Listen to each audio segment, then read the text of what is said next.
Кеше елге танымал әнші Төреғали Төреәлі Алматыда есірткіге мас күйінде ұсталды. Оны қамауға алу шулы әрекетке толы болды.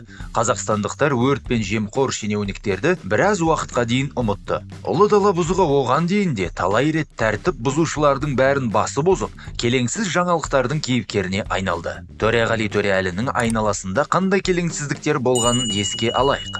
2017 жылы өзінің концерті кезінде Павлодарда Төреғали тікелей сахна үстінде қариямен сөзге келді. Сонда әртістің өзінің айтуы бойынша көрермен өзін дөрекі ұстап, оны ренжітті. Мен егерде суретке түспеймін десем, сіздер ренжисіздер ғой маған. Солай емес пе? Концерттерінде әнші тек ән айту емес, сонымен қоса қазақтың көне дәстүрі аузына түкіртуді де жасайды. Бір жолы Төреғали сахнаға гүлмен шыққан жігіттің аузына түкіріп, онымен қоймай оны теуіп жіберген. Осыдан 2 жыл бұрын Төреғали Төреәлі аяусыз фотомен қазақстандықтардың наразылықтарын тудырды. Бейне суретте әртіс күліп тұрып, қолында өлтірілген қорқау қасқырды ұстап тұрған. Экология министрлігі әртістің әрекетін айыптап, сурет жануарларға зорлық-зомбылық көрсетудің насихаты деп бағаланды. Өткен жылы Көлсайда Төреғали гидті ұрып соғып, fuck you деп айтқан.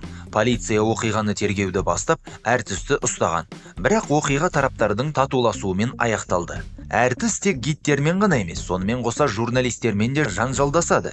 7 жыл бұрын Төреғали Төреәлі журналистің көзілдірікті шешу талабына ашуланды. Мен бермеймін деген жоқпын сіздерге. Отырсаң, опақ тұрсаң, сопақ болмау керек қой адам.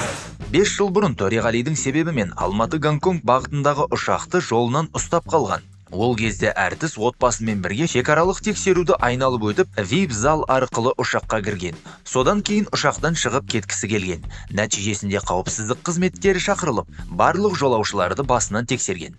Қоғамда Төреғали Төреәлидің дауға қалудан сыңары әнші Қайрат Нұртаспен достығы да көптеген талқыға салынды. Әртістердің кейбір жанкүйерлері олардың бір-біріне нашар әсер ететіндіктерін алға тартады. Кеше Алматы қаласында полиция Төреғали Төреәліні есірткіден мас күйінде көлік айдағанда ұстады. Сараптама оның психобелсенді заттарды қабылдағанын көрсетті. Әртісті 20 тәулікке қамап, 7 жылға көлік айдау құқығынан айырды. Ұстасақ ұсталармыз.